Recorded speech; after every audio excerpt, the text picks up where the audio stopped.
let A and B be two vectors, and L1 is this line, L2 is this line. Then L3 passes through the point of intersection of L1 and L2 and is parallel to A plus B. Then L3 passes through which of these points? तो यहाँ पे जो L1 line का equation given है वो vector form में given है। आप चाहें तो वेक्टर फॉर्म में ही इसको कंटिन्यू कर सकते हैं, बट मैं इसको कार्टेशियन फॉर्म में कन्वर्ट कर रहा हूँ। तो जब वेक्टर फॉर्म में इक्वेशन रहता है r equal to a plus lambda b, यहाँ पे ये दूसरा पार्ट जो है वो वेक्टर ए है जो गिवन है, आप रख दीजिए।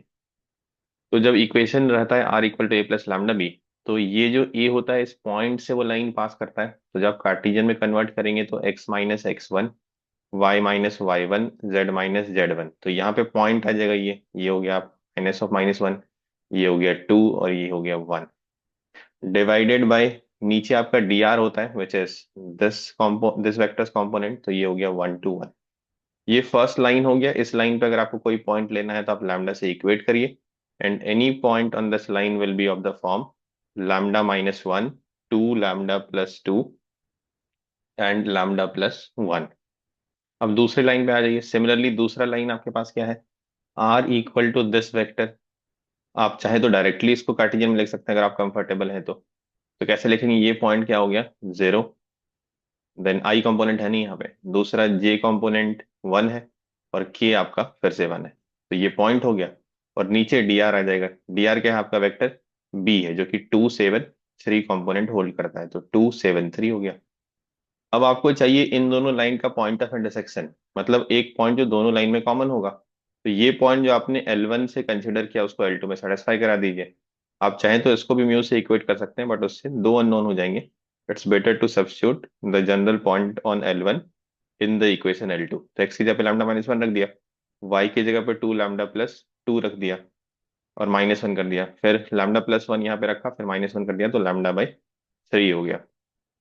तो आपके पास अननोन एक है, आप किसी एक को सॉल्व कर लीजिए, और ये दोनों इक्वल होना चाहिए अगर वो इंटरसेक्ट कर रहा है। अगर तीनों इक्वल नहीं हुआ तो इसका मतलब वो स्क्यू लाइंस है, इंटरसेक्ट नहीं कर रहा है। तो उन्होंने बोला इंटरसेक्ट कर रहा है तो इंटरसेक्ट तो करेगा ही, तो सेम वैल्यू आएगी चाहे आप इसको सॉल्व करें या इसको सॉल्व करें।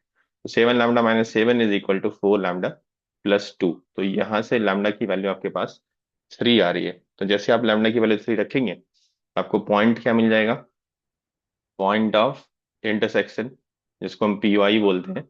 POI of L1 and L2 is obtained by putting lambda equal to 3।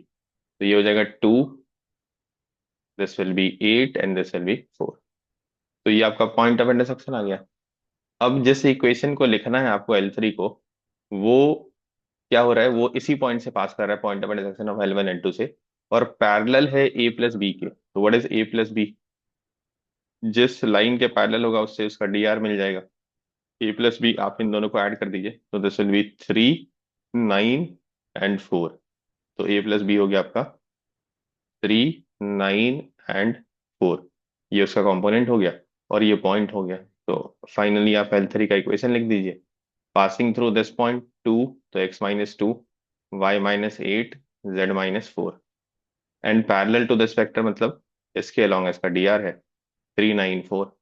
अब ऑप्शंस आप पुट कर दीजिए, क्योंकि उस लाइन पे तो इन्फिनिट पॉइंट होंगे, तो आप सारे पॉइंट नहीं निकाल सकते, आपको ऑप्शन से ही जाना पड़ेगा। तो अगर आप पहला ऑप्शन रखते हैं eight, twenty six and twelve, तो एट रखने पे ये क्या हो जाएगा, eight minus two by three, जो कि टू हो रहा है। यहाँ पे ट्वेंटी सिक्स रखेंगे तो twenty six minus eight by nine, eighteen by nine, ये भी टू हो रहा है। And what was the third component, twelve, twelve minus four by four, ये भी आपका टू हो रहा है। तो this is the point satisfying the line. अब चूंकि जेई में इसमें सिंगल ऑप्शन करेक्ट होते हैं तो ए ही आपका करेक्ट हो गया। ये नहीं होता तो फिर बाकी सारे ऑप्शंस को आप एक एक करके सब्स्टिट्यूट करके देखते हैं कौन सा सेटिस्फाई कर रहा है।